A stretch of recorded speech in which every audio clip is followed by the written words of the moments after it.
Live from Washington, D.C., Sekulow Live. Phone lines are open for your questions right now.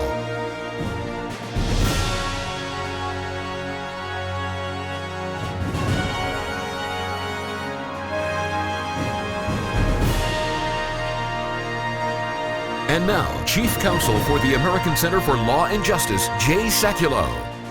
Hey everybody, welcome to the broadcast. I think it's very important to understand that after 3.5 years of litigation, we have had a major win against the Internal Revenue Service. Declaratory relief, and that means that there'll be findings of the IRS wrongdoings and also statements that they can, legal binding order from the court that they will not be able to engage in that again. Admissions of wrongdoing, admissions of targeting, admissions of violating the First Amendment, freedom of speech. So, I mean, when you just look at the nature and scope of 3.5 years of litigation, of course, all the clients got their tax-exempt status as well. This was a huge, huge win and a big week. And it binds the IRS for future activities as well. I think that's the biggest part of this victory that can be glossed over, is that by getting a legal order, this declaratory judgment and this consent order, any time in the future we believe, or if we're contacted by a client or someone else is contacted by a potential client and they believe they're being targeted because of their ideology, their viewpoints, their political background, their views, which would be, again, a violation of their First Amendment rights, they can rely on our legal order and declaratory judgment to stop that IRS action instead of having to do what we did, Dad, which is fight a multi-year-long, was it close to 4-year-long battle in federal court on behalf of what ended up being started with 41 clients, ended up finishing with 36. That's because 5 clients, the IRS got what they wanted. They dissolved because they could not survive throughout this entire process. And it's important to understand that this was politically targeted. I mean, the IRS was weaponized to politically target conservatives, pro-life organizations, Christian organizations, Tea Party groups. So there's no question what this was. This was, of course, before an election cycle. So it was a targeted move by the IRS to interfere with freedom of association rights, but I'm happy to report that matter has been resolved. Hey, Than, I know you've had now a day of reaction on that case. What are you hearing up in Washington? Well, it starts with what Jordan just said, and the goal on this all along was to get it to never happen again. And Jay, a lot of kudos to our clients, because remember, along the way, our listeners need to remember, they were offered a deal to go away on this litigation. They did not go away because their primary goal in this whole effort was to prevent the IRS from targeting groups in the future like they were targeted.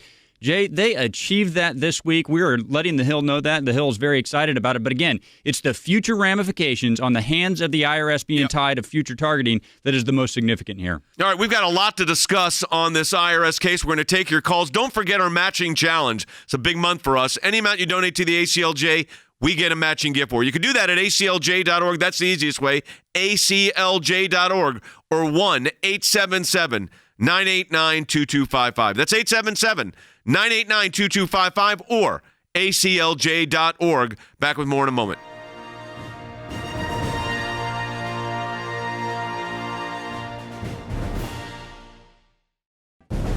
It is a critical time for our nation, and the American Center for Law and Justice is on the front lines, defending life and liberty, engaging the issues that matter most to you and your family. Whether it's working to protect Americans from the dangers of radical Islam and the persecution of Christians, to defending life at the U.S. Supreme Court, to protecting your religious and constitutional freedoms, we could not do this work without you, without your support. And now your support can really make a tremendous difference. For a limited time, you can participate in the ACLJ Matching Challenge. If you make a gift now, it will be doubled. $25 becomes $50. A $100 gift becomes $200. Please stand with the ACLJ right now and call 1-877-989-2255. That's 1-877-989-2255, or go online at aclj.org. Thank you for your support.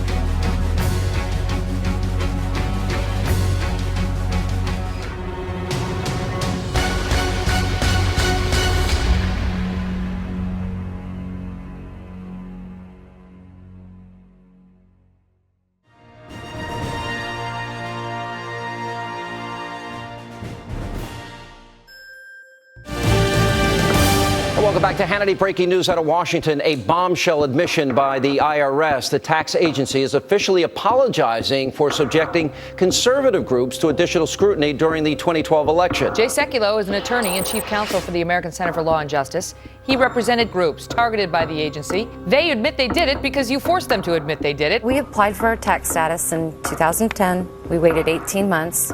They sent these letters that wanting a lot of information they weren't allowed to ask us. Send us your Facebook pages, your Twitter pages. And I said, does that include personal pages? And they said everything. They wanted to know your personal relationships with politicians and political parties. And they made an insinuation like, look, it can be considered perjury if you omit things from the IRS, and that carries with it jail time. I'm a pregnant stay-at-home mother on one income. I thought, oh my goodness, I'm not doing anything. Some of these groups were being asked what books you read. I mean, what kind of country would we live in where the tax agency is asking people what kind of books they read? The IRS wanted to know the content of our prayers because we were for the state of Israel. All of the reasons that they were giving these questions, I'd never heard of anything like that before. And really, I think it's done for intimidation factor. You know, there are many people in churches where the ministers are afraid to speak out because they've been threatened that their tax-exempt status will be taken away from them. Here, we're not threatening to take it away. We're just threatening never to give you tax-exempt status. It is a gross abuse of power. When Richard Nixon tried to use the IRS to target his political enemies, it was wrong, and it was rightfully decried in a bipartisan manner. And when the Obama administration did the same thing, it's every bit as wrong. They used names like Tea Party or Patriots, and they selected cases simply because the application had those names in the title. That was wrong. The IRS would like to apologize for that. Oh, okay, thank you. I appreciate. Wait a minute! I didn't realize apologies were sufficient in IRS-related issues. Tell us about the derivation of your organization's name, especially if you had liberty in there. This is Chicago thug politics. What the IRS did here is outrageous. It's an evil agency, and I hope the American people will get up in arms about it. If, in fact, IRS personnel engaged in the kind of practices that have been reported on and were intentionally targeting conservative groups, then that's outrageous. This isn't speculation. They're admitting it. They've apologized for it, which, by the way, the apology is not accepted. The president needs to stop the if and get to the reality here that this was a complete misuse of the Office of the Internal Revenue Service. Has a crime been committed here? So far, for most of this year, we've seen an endless parade of distractions and political posturing and phony scandals. And can you tell us what phony scandals he's talking about? Whether it's about the attacks in Benghazi and the talking points, or revelations about conduct at the IRS. A lot more energy and focus was paid by some in Congress as well as in the media on issues that, while important, are not of the highest priority to the American people, and they were not scandals. We need to get to the bottom of these facts. What we know already is deeply troubling. During the course of this story, as it began to unfold, I knew immediately, as I'm sure you did, that it was impossible, that it was too low-level. They made it very clear it was low-level staffers who were rogue who had made this independent decision. What we're fighting for is the freedom of our nation. Are we going to have a nation that's for of and by the people, or a nation that is totally controlled by the government?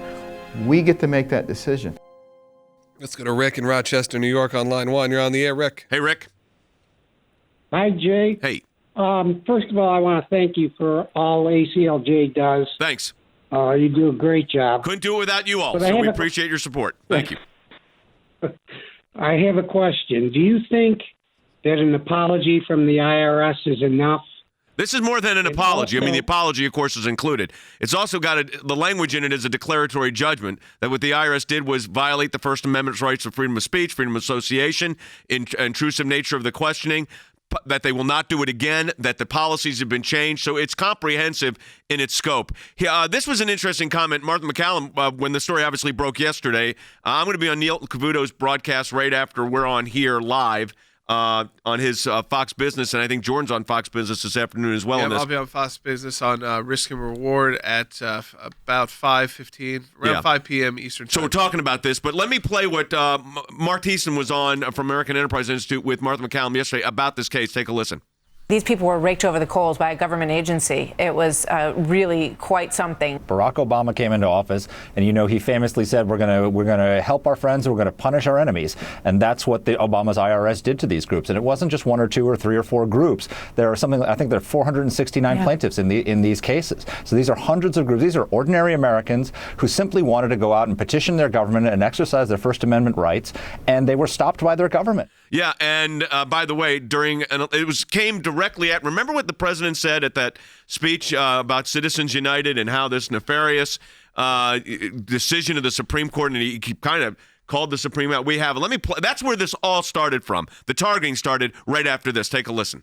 And thanks to a recent Supreme Court decision, they are being helped along this year, as I said, by special interest groups that are allowed to spend unlimited amounts of money on attack ads. They don't even have to disclose who's behind the ads. You've all seen the ads. Every one of these groups is run by Republican operatives. Every single one of them, even though they're posing as nonprofit groups with names like Americans for Prosperity, the Committee for Truth in Politics. Yeah. Interesting, though. Did the IRS go after Americans for Prosperity? No. Did they go after, all these other Americans for Progress? No. Did they go after Karl Rove's organization? No. No.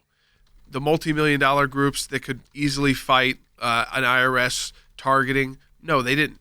They went after groups that we represented that had average budgets of, I'd guess, between $20,000 and $30,000. That would be a big budget, right? In a good year, that would probably be all used, by the way, all raised for one event or to rent a bus or to gather insurance. They went after those groups because those groups, they realized, were effective at the grassroots level, and they wanted to silence actual grassroots Americans, not the TV ads, because Lord knows they weren't purchasing TV ads with $20,000 and $30,000 budgets. So that wasn't them. But he used that context, and the IRS said, okay, let's go for easy pickings. Let's go for the small groups. First, we'll scare lots of them away with a horrible questionnaire. Let's not forget those questionnaires that went out with hundreds of questions about content of your prayers and content of your speeches, and can we get backdoor access to your website to see everything that's ever been written there before and everything you've ever done. These are small groups, by the way, being asked by the IRS to do this. So we don't know how many groups just closed their door because of that letter. But what we do know is the groups that we represented, those 41 we started with, were brave enough to stand up to fight the IRS. You were brave enough, folks, to fund our efforts because we do this with your donations, with your support, so that we could go to court and fight the IRS. 3.5 years in court, by the way. Yeah. And I'll tell you, that's after the cameras are not focused on it as much. We got a lot of attention early on. Yep. Lots of congressional hearings. I was doing rallies in front of the U.S. Capitol with thousands upon thousands of people. That all, things move on. Politics changes, but our court cases do not. And that's why we always say that when we take on a legal battle, we take on a client, it's a real battle. It's a long-term process.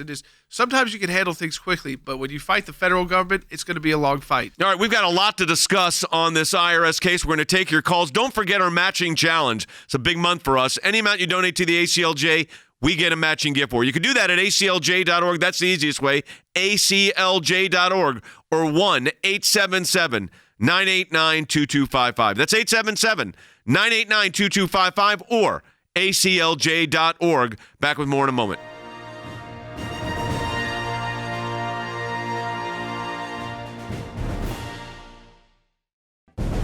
It is a critical time for our nation, and the American Center for Law and Justice is on the front lines, defending life and liberty, engaging the issues that matter most to you and your family. Whether it's working to protect Americans from the dangers of radical Islam and the persecution of Christians, to defending life at the U.S. Supreme Court, to protecting your religious and constitutional freedoms, we could not do this work without you, without your support.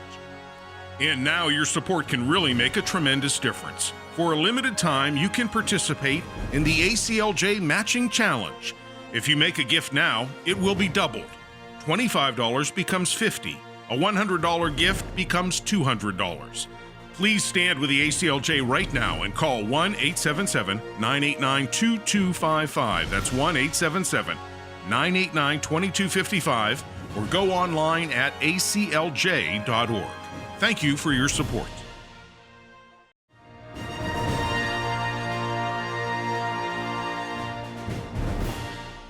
I have ordered an investigation to be begun.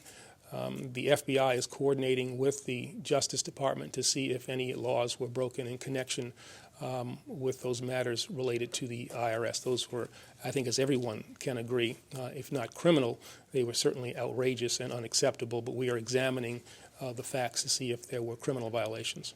What are some possible criminal laws that could have been violated if, in fact, individuals or organizations were targeted for their conservative views? Well, I think it was Congressman Scott, I think, really put his finger on it. There are potential civil rights. Right. But do you know of any criminal laws that might have been violated? I'm talking about criminal cases, okay. criminal violations in the civil rights statutes, IRS, that I think we find there. There's also the possibility of 1,001 false statements, violations that might have been made given, given at least what I know at this point. I believe there's been a pattern by this administration in not taking responsibility for failures, avoiding blame, pointing the fingers in somebody else's direction. Would you agree with that? No. All right, we got to grab calls. All right, let's do it. Michael's been holding a long time. All right, Michael, you're up. Line 4. Hi. First of all, I want to thank you and ACLJ for all the work you did to bring a successful conclusion to the IRS targeting scandal. However, I note that no one ever in government ever pays for their crimes. No one went to jail. No one was indicted. We can't. Go ahead and finish. You've been holding a long time. Go ahead and finish. Lois Lerner retired, I believe, with pension. I believe she got a big bonus before she retired. No one ever pays for their crimes. I'm just so disappointed that. Well, look, we don't. We can't bring criminal charges against people. The ACLJ and our lawyers can bring civil actions. The government has to bring a criminal action, and that was not going to happen under the previous administration. And now, whether they're going to go back and look at it now, it's going to be difficult. I mean, it's 5 years later. Now, some of these are 7 years later. But the end result here, remember, was to fix this within the IRS so it never happens again, and we've done that. Yeah, I think, remember, how many times do you hear about government officials going to jail? Usually it's for stealing money, so government funds or resources, bribery kind of things, or espionage activities. That's about it. So if either taking government documents, government property, and illegally using them, the leaking, okay, that's one thing, leaking out confidential information, we see that. We see stealing from the government, and then we see basically espionage. Everything else, very protected. What you said, I mean, the government officials are very protected from criminal action, even civil action. I mean, it was tough to get them on the civil side. Yes, I mean, there's all kind of barriers to civil liability. Typical for the government to do that. It's very hard because of the way it's set up. All right, let's grab another call. All right, we'll take something that I've been holding for the longest. Brenda in San Diego, California. You're on the air on line 3. Hey, Brenda, go ahead. You're on the air. Hi, Hey. Thank you for taking my call. Sure. Hey, I agree with the whole IRS thing, but I just think that there needs to be consequences for these people. You know, we sat there and watched Lois Lerner, and I don't know I know she's not there anymore, Right. but I feel like she's on our dime. She's getting a pension. Well, they should be. Yeah, go ahead and finish. Are they getting a pension? Are they living off of? Yeah, I mean, our look, if they money? worked for 25, there was no criminal charges brought against Lois Lerner, so there's no pension forfeiture here. And that's not the nature and scope of the litigation that we could commence because we're not the government. What we could do civilly, we can't bring a criminal action. We could bring civil actions, which we did, which did result, and I'm not going to disclose the details of this. It results in a declaratory judgment on our end, and then there was a class action suit that was in Ohio that had 400 groups involved in it that had some monetary settlements in it. We were not the main counsel in that, so I'll leave it to them. But so the consequences are the IRS is completely different than it was 3 years ago because of this litigation. Yeah, that's right. I mean, and again, it's up to governments to prosecute people and put them in jail. It's not up to nonprofit legal organizations or private law firms cannot put people in jail. You can handle the civil side. And I'm assuming that in the case that got on the other side that did the damages, they brought a class action much broader when you spread out what they got. I don't know we had a client that was in it, so we were representing one of our clients was in that case. So Carly Gamble was handling that case for our client. But there was a part of their settlement including monetary damages to their clients on that one. Now, ours was for constitutional relief, what's called equity. We brought the claim, and we had initially claims in for damages. Those did not proceed by court decisions. In fact, the court initially dismissed the entire case. We went to the Court of Appeals, reversed the trial court judge. That's how long this took, 3.5 years on the equitable claims, and then got the equity. The order will look something, this is not the signed order, but it's going to look something like what I'm holding, those of you watching on TV, something like I'm holding in my hand right now. So, again, big decision regarding targeting of conservative and Christian organizations, and it was direct targeting of political activity that they alleged was political activity. There's nothing in any way violating the Constitution here what these groups were engaged in. The IRS was viewing political activity if you got together and discussed freedom, liberty, and the Constitution. We actually had a client that's entire mission was to train students as to what the Constitution says. Yeah. And that was the basis upon which the IRS went after that organization. And, again, we were successful on that, so we're thrilled. Can we grab another? Yeah, they were not a Tea Party group. Nope. It was called Linchpins for Liberty, and they the name of the case, and then they actually were just because the name had liberty in it. Right. During this time they were not period. A Tea Party group. And their description said Constitution. They got hooked into this. They were going to do, as you said, Dad, educational work in schools. They invited them in to do education on the Constitution because that's kind of lacking. But in it was the words were look. They acknowledged, the IRS acknowledged. I mean, Lois Lerner said it was the names of the groups. It was called the BOLO list, the Be on the Lookout list. I'm going to play her statements. I mean, this is Lois Lerner's own words when she testified. They used names like Tea Party or Patriots, and they selected cases simply because the application had those names in the title. That was wrong. The IRS would like to apologize for that. So Tea Party and Patriots. But now we know it also included Liberty. So Tea Party, Patriot, and Liberty. It said there was a whole list of names, but the end result is a very, very positive decision on this. And Than, we got to put this into context. This is a good thing to discuss here. And then in the second half hour of the broadcast, we'll get into the Fusion GPS matter and some of these other issues.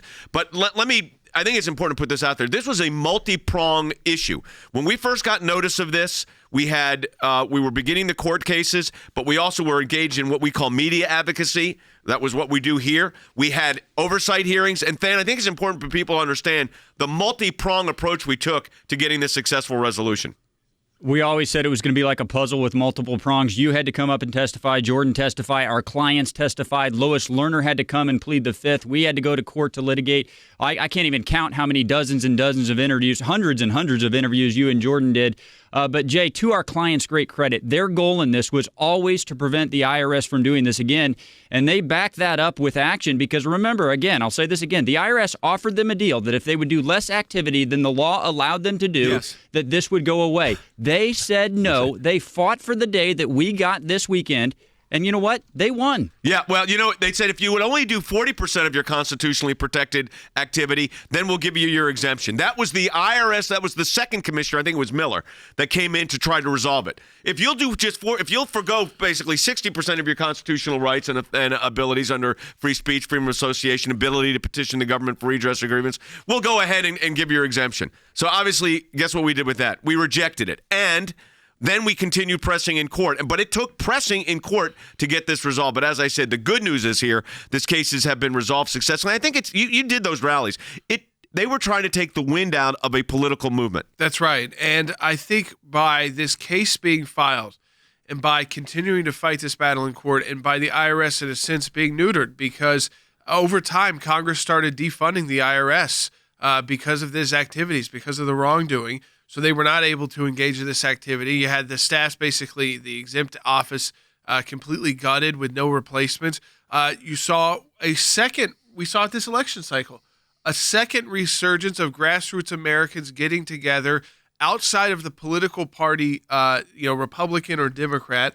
I think that's what led to Donald Trump's victory, is you saw a surge in grassroots activism outside of the kind of two normal tracks of Democrat, Republican. And you saw, I think the reason why that was able to exist and not tried to be shut down by a liberal, predominantly liberal and Democrat IRS was because our cases that were ongoing at the time, they were way too afraid to try to touch that again. And I think that we saw that grassroots activism grow once again in the election of Donald Trump. Yeah, and I think certainly. here's the end result of this was it started with a phone call into our office from one group that said we have an issue. We got this strange request from the IRS for our donor information, for questions about who we talk to, for our political affiliations, to discussions we may have had with members of our family or members of Congress or our local state and House delegates. Are these questions appropriate? And the answer to that was, of course they're not appropriate. That's not the way it's supposed to work. So what did we then do? We started getting a second phone call, and then we talked to more groups. And we ended up filing a federal lawsuit on this. And then, as I said, there's a class action in Ohio. We were in D.C. Focusing primarily on the equity claims. And the end result was a victory. But it was a victory that would not have happened without our clients agreeing to stand up for a 3.5-year process. And some of these clients waited 7 years to get a resolution because it started before we got involved in it. And your support of the ACLJ.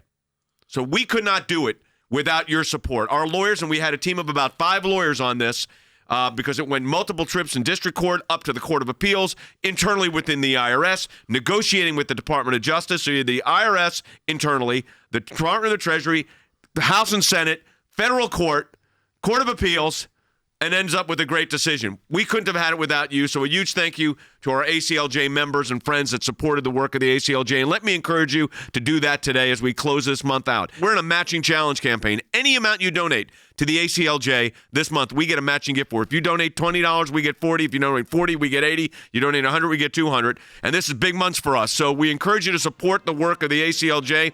Not only able to come to you each and every week on this broadcast, we're able to fight in court here in the United States and around the globe.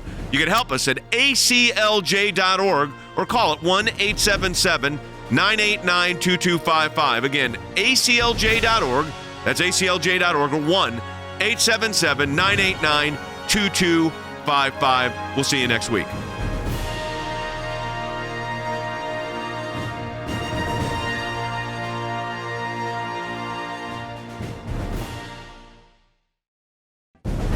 It is a critical time for our nation, and the American Center for Law and Justice is on the front lines, defending life and liberty, engaging the issues that matter most to you and your family. Whether it's working to protect Americans from the dangers of radical Islam and the persecution of Christians, to defending life at the U.S. Supreme Court, to protecting your religious and constitutional freedoms, we could not do this work without you, without your support. And now your support can really make a tremendous difference. For a limited time, you can participate in the ACLJ Matching Challenge. If you make a gift now, it will be doubled. $25 becomes $50. A $100 gift becomes $200. Please stand with the ACLJ right now and call 1-877-989-2255. That's 1-877-989-2255, or go online at aclj.org. Thank you for your support.